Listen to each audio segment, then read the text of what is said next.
He called me garbage, worthless, said I was a mistake that ruined his life.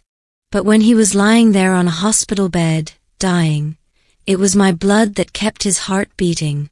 And as I watched it flow into him, the man who'd spent years breaking me, I realized something. This was my revenge. Not hate, not anger.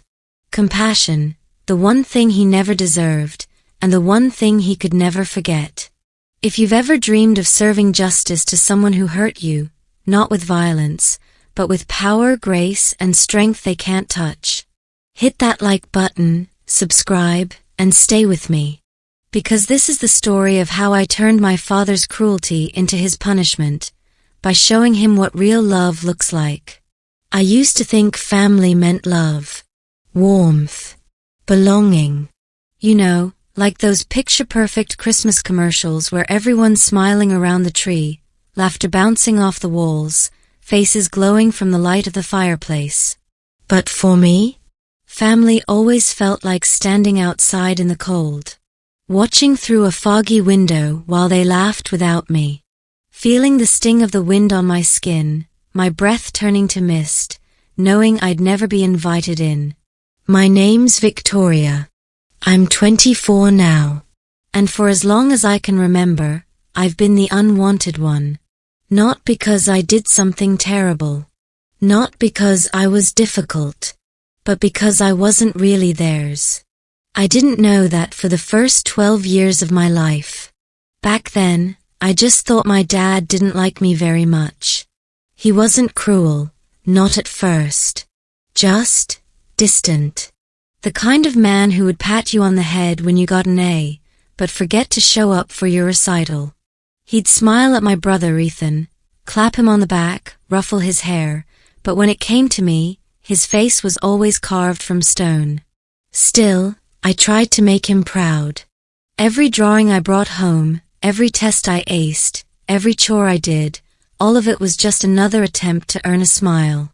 And I thought maybe, one day I'd be enough. That illusion shattered on a Wednesday afternoon. It was supposed to be a good day, one of those rare days where I felt proud of myself. I'd just won first place at the school science fair. I remember gripping that blue ribbon so tightly my fingers left little creases in it. I couldn't wait to show Dad. Maybe this would finally be the thing that made him see me. I burst through the door, the house smelling faintly like coffee and lemon cleaner.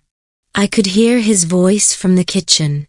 At first, I thought he was talking to Mom about me, maybe bragging, maybe proud.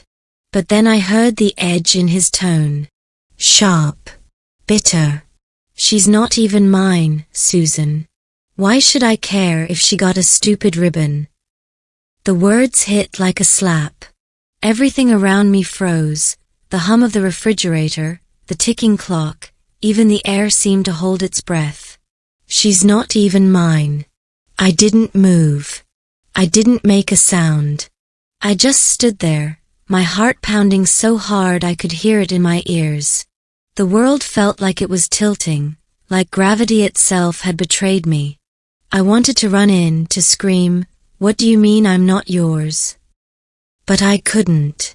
My throat locked up, and deep down, some part of me already knew the answer. That one sentence, "She's not even mine," became a wound that never quite healed. It replayed in my head for years afterward, over and over again, until it became the rhythm of my childhood. He didn't know I was standing there that day, but maybe some part of him didn't care. And from that moment on, no matter how many blue ribbons or report cards I brought home, I stopped being his daughter. I was just the reminder of something, or someone, he never wanted. That was the day I learned what it really meant to be unwanted.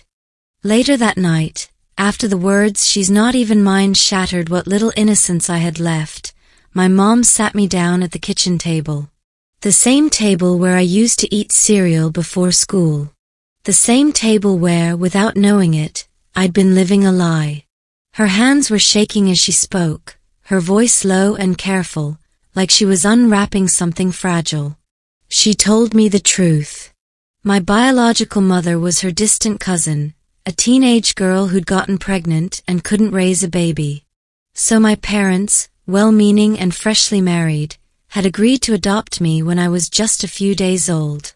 She told the story with this strange, matter-of-fact tone, like she was explaining how I got my middle name, or why the sky looks blue.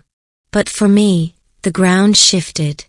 I remember asking, "So, I'm not really your daughter?" She reached across the table, tried to hold my hand, and said, "Of course you are. You always will be." But the way she said it, too quickly, too lightly, made me feel like she was trying to convince herself. After that, I started noticing everything I'd been too young, too desperate to see before. The way Dad's entire face changed when he looked at my little brother, Ethan. How his eyes softened, how his voice lowered into something warm, something I'd never heard when he spoke to me. And when his gaze turned my way, that warmth vanished, replaced with something sharp, distant, cold. It was like I was a living reminder of a choice he regretted, a constant symbol of a promise he'd been forced to keep. Every family photo told the same story. Ethan in the center, grinning, Dad's arms slung proudly around him. Mom beside them, smiling just enough to pretend things were normal. And me, always slightly out of frame. Always a few inches too far away, as if my presence might taint the perfect picture. But I kept trying. God, I kept trying. Straight A's. Perfect attendance. Always polite, always quiet. I thought maybe, just maybe, if I became the perfect daughter, he'd finally see me. Finally love me. But love never came. The silence in that house became my normal. It wasn't just the kind where no one talked, it was heavier. It pressed against your chest. It filled your lungs. It told you, you don't belong here. When I was 16, that silence broke, and what replaced it was worse. They thought I was asleep. I was upstairs, lying in bed, when I heard them fighting downstairs. Mom's voice was shaky, pleading. Dad's was furious, raw with the kind of anger that burns through walls. Then, the sentence that would brand itself into my soul forever. She's nothing but garbage someone else dumped on us. I never wanted her here. Garbage. That word didn't just hurt, it stuck. It clung to me like something sticky and toxic, seeping under my skin, staining everything I was. I remember sitting up in bed, my hands trembling, staring at the dark wall in front of me. And I thought, maybe he's right. Maybe I am garbage. I didn't cry. I didn't scream. I just went to the mirror. The moonlight from my window cut across my face, making my reflection look hollow. I stared at the girl looking back, a girl who had tried everything, who had wanted nothing more than to be loved, and all I could see was nothing. I whispered that word to myself, just once. Garbage. And for the first time, I believed it. From that night on, I stopped existing in that house. I wasn't Victoria, the daughter. I was just there. A ghost walking on eggshells. Breathing carefully, speaking softly, trying to take up as little space as possible. I became so good at pretending I was fine that even my friends at school didn't notice the cracks. I laughed at the right jokes, smiled at the right times. But inside, I was empty. And that emptiness, that quiet, suffocating void, followed me everywhere. Because once someone calls you garbage, it's hard not to start seeing yourself as something disposable. So I learned to survive in silence. Not because I wanted to, but because that's what unwanted people do. High school came and went. A blur of locker doors, late-night essays, and Friday night lights.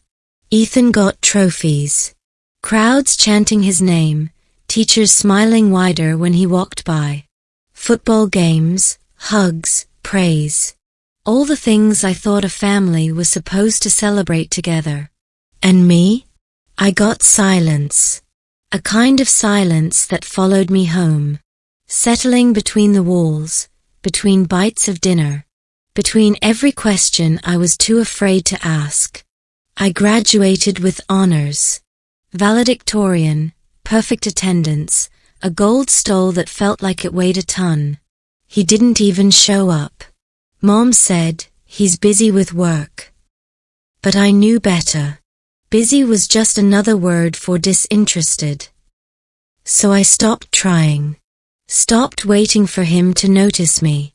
Stopped believing that if I worked harder, smiled longer, I'd finally earn his approval. At 21, I packed what little I had.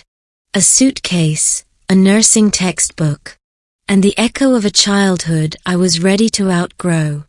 I moved out. Got a job as a nurse at a small community hospital. Long shifts, fluorescent lights, the smell of antiseptic and hope. I built a life so quiet it almost felt peaceful. But even in the stillness, his voice had a way of finding me. No matter how many patients I helped, no matter how many lives I touched, his words would sneak back into my head. Soft, cruel, familiar. You're garbage, Victoria. And sometimes, in the middle of a night shift, while changing 4 bags or charting vitals, I'd catch myself whispering it under my breath, like I was reminding myself where I came from and how far I still had to go to believe it wasn't true. 3 years later, my phone rang. A ringtone I'd almost forgotten. It was my mom. Her voice trembled in a way that made the hair on my arms stand up. Victoria, it's your dad, he collapsed. It's his heart. They're rushing him to St. Mary's. For a second, I just froze.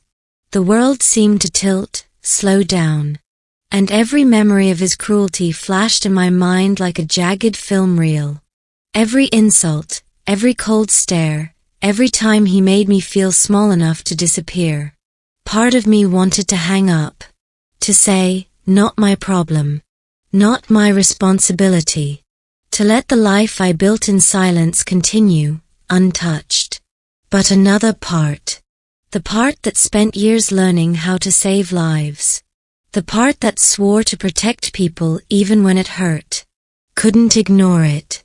So I drove. Fast. Hands shaking on the wheel. Heart pounding like a drum in my chest. Every mile felt like it carried me closer to something I wasn't sure I was ready to face. When I walked into the hospital, the air was thick with antiseptic and fear. I could feel it pressing down, suffocating, making my stomach knot. The doctor approached, eyes serious. He's in critical condition, she said. Heart failure. He needs emergency surgery and a blood transfusion. The problem? His blood type was rare. That's when I spoke up. I'm O negative. I can donate. The doctor's eyes widened. Are you family? My chest tightened. I wanted to say no. I wanted to walk away, leave him to the consequences of a lifetime of choices. But instead I whispered, almost to myself, I'm his daughter. And in that moment, the past and present collided. The little girl who lived in silence, and the woman who had learned to heal. Both of them standing there, ready to face what had been broken for too long. They drew my blood. I sat there in that cold white room, the faint hum of fluorescent lights buzzing overhead, watching the crimson thread spiral through the tube. My blood warm, alive. The same blood that man once told me was worthless. The same blood he said didn't deserve his name. And now, here it was, filling a plastic bag with quiet defiance. When they wheeled him in, pale and motionless, I couldn't look away. Machines beeped steadily beside him, each sound both foreign and familiar, like echoes of a childhood spent waiting for a different kind of heartbeat. Then I watched it happen, drop by drop. The blood that once carried all my shame flowed into his veins. A red line connected us, thin, fragile, undeniable. For the first time in my life, he couldn't reject what came from me. He couldn't erase it, or twist it into something ugly. He needed it, needed me, to stay alive. It was quiet, poetic justice. No shouting, no revenge speech, no grand scene. Just the sound of my blood moving between us, turning years of cruelty into an act of survival. He had spent so long trying to erase me, and now, the only reason his heart kept beating was because mine refused to stop giving. Hours later, the doctor came out, exhaustion in his eyes but a small smile on his face. "He's stable," he said softly. "You saved his life." I didn't feel joy. No tears, no relief, no cinematic closure. Just silence. A deep, echoing emptiness. Like revenge had taken the shape of mercy, and mercy had hollowed me out in return. I stood there, the world around me moving in slow motion, nurses rushing, machines beeping, phones ringing. And I realized, sometimes the most powerful thing you can do is save the person who tried to break you, and feel nothing at all. The next morning, I walked into his room. The world outside was quiet, that strange hush that comes after a long storm. Light filtered through half-closed blinds, soft and fractured, spilling across the floor in tired streaks of morning gold. He looked small, fragile, almost like the ghost of the man who had once filled every room with his anger. The strong shoulders that used to block doorways now sagged beneath the weight of age and consequence. His hands, the same ones that once slammed doors, pointed fingers, broke things that couldn't defend themselves, now trembled against the thin white sheets. For a long moment, I just stood there, listening to the rhythmic beep of the monitor, counting each breath like proof that he was still tethered to this world.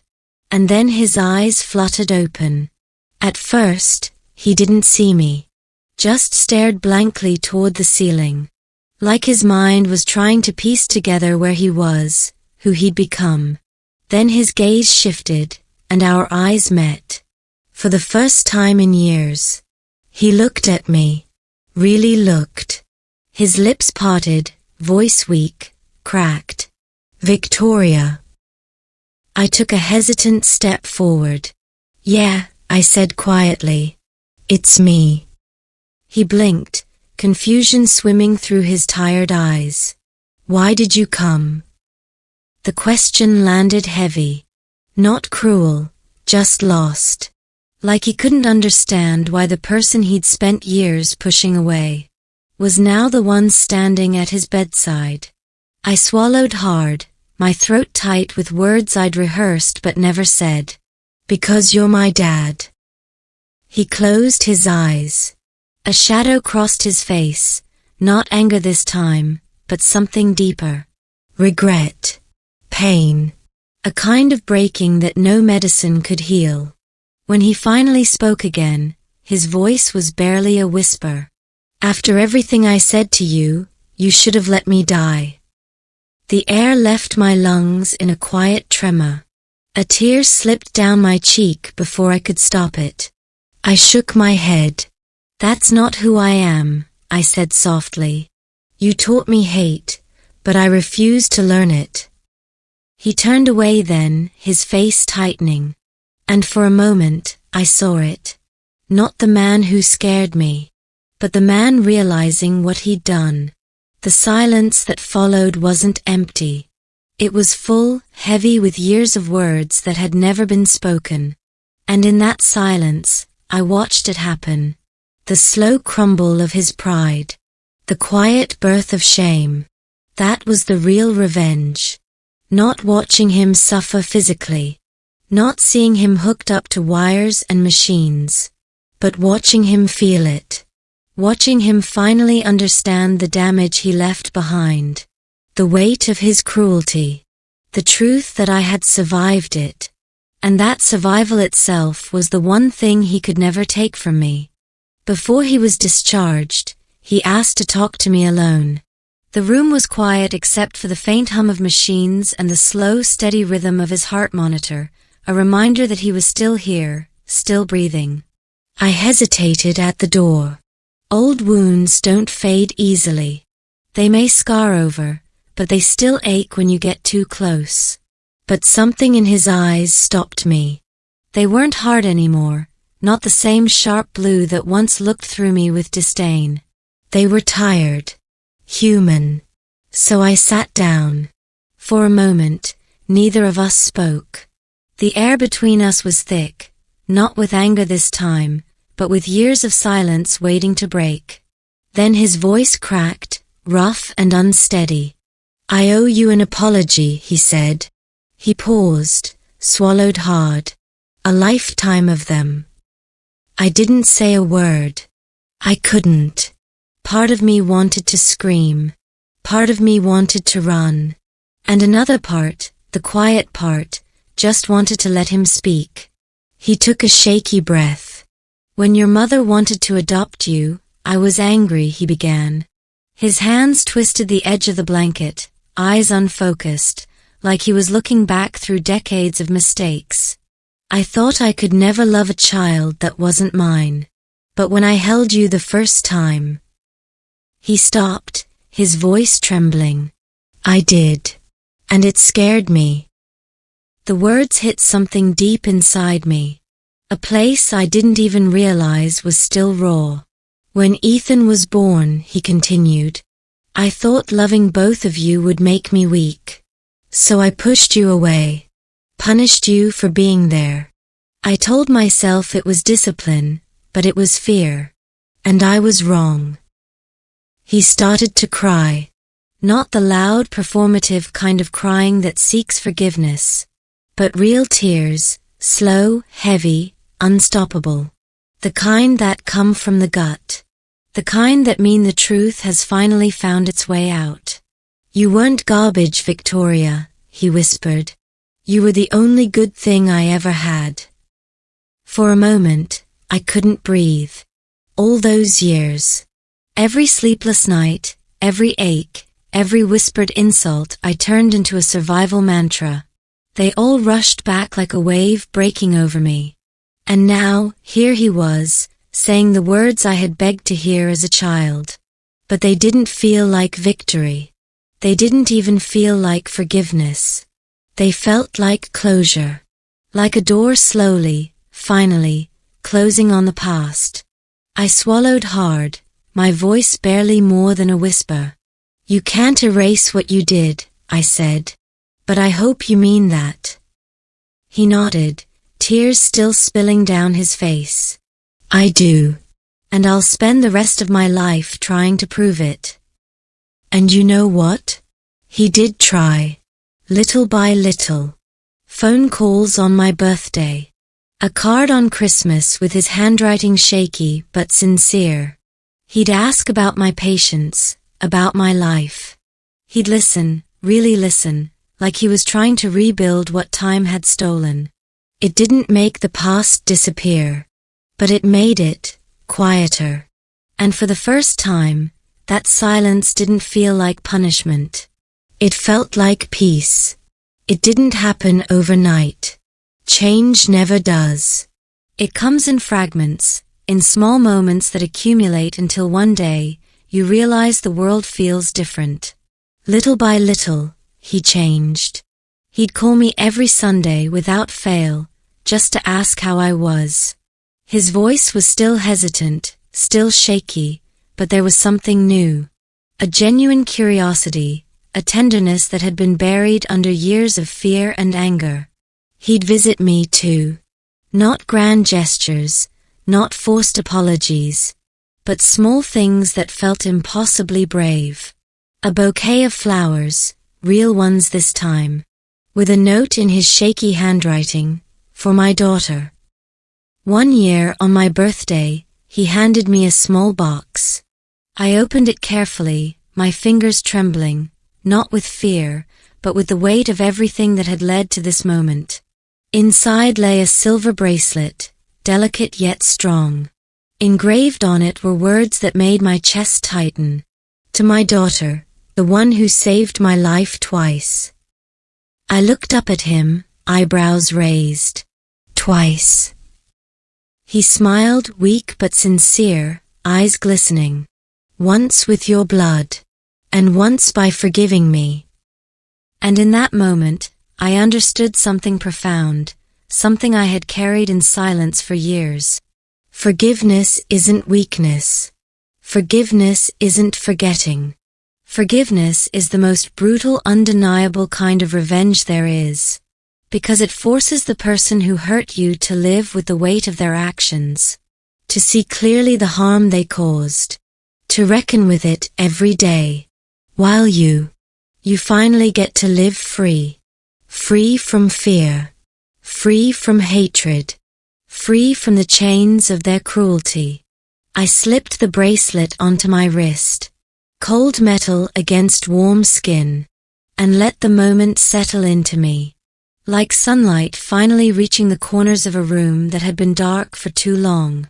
For the first time, I felt whole, not because he changed, not because he apologized, but because I had chosen to be bigger than the past. And in doing so, I had claimed my own life back. And that was victory. 2 years later, when he passed away peacefully, I didn't cry out of anger. I didn't cry for the years of silence, the words that cut, the nights I felt unseen. I cried because I had finally gotten my father back, even if only for a little while. Standing by his grave, the autumn wind tugging gently at my coat, I whispered into the quiet. I wasn't garbage, Dad. I was your second chance. And in that silence, I swear I felt it. The weight of every cruel word, every dismissive glance, every moment I had carried like a stone on my chest. Finally lift. Free. Because revenge isn't always about making someone suffer. Sometimes it's about showing them who you became despite them, and knowing deep down that you won.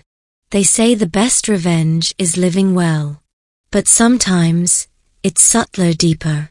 It's showing the person who tried to break you that they couldn't turn you into them. I didn't destroy him. I healed him.